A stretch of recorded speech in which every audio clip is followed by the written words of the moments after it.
Hello, students. If you're watching this video, you've decided to go on the adventure with me to read Bridge to Terabithia.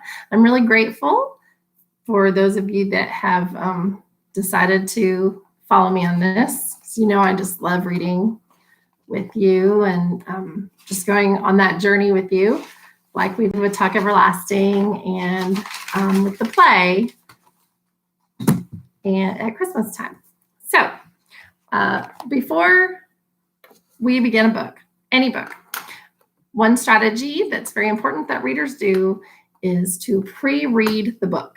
Pre being a prefix, meaning before. So things before we read. We're going to notice text features. So what text features do we notice in the book that we're using? I'm going to be looking through these text features and I'm going to be asking myself questions. You should be doing that too.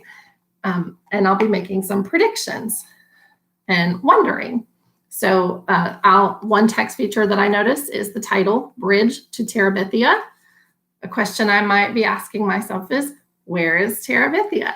Why does it need a bridge? Text feature that I also notice is the illustration on the front. Yours might be different or it might be the same. When I look at these illustrations, I'm asking myself, I wonder who these two people are. I wonder who the dog is. I wonder if this dog's going to be important. I wonder why they're in the forest or if that setting is important. I would also notice any award that the author received for this book. In this case, this author received the Newbery Medal.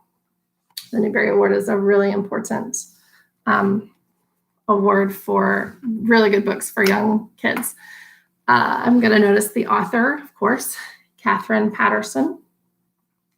I'm going to notice that there is something written on the back of the book, and almost all books have a summary on the back of the book.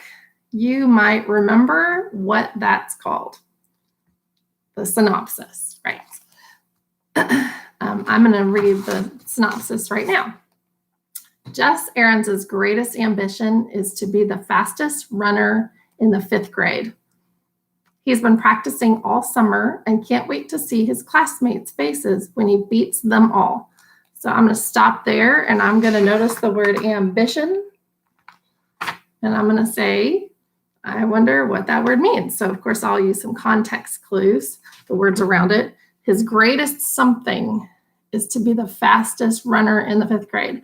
What word could I put in there? His greatest wish or hope, probably, right? And so he's been practicing all summer. Can't wait to see his classmates' faces when he beats them all. But on the first day of school, a new girl boldly crosses over to the boys' side of the playground and outruns everyone. I wonder what that would feel like. That's not a very promising beginning for a friendship, but Jess and Leslie Burke become inseparable. Leslie has imagination. Together, she and Jess create Terabithia, a magical kingdom in the woods where the two of them reign as king and queen, and their imaginations set the only limits. Then, one morning, a terrible tragedy occurs. Only when Jess is able to come to grips with this tragedy does he finally understand the strength and courage Leslie has given him.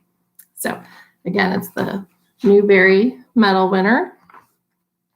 And just based on those text features that I went over with you, you probably have a pretty good idea of the genre that you could make a prediction of. A 5th grader who is just a typical 5th grader who does races. A lot of us do things like that. A lot of us are competitive.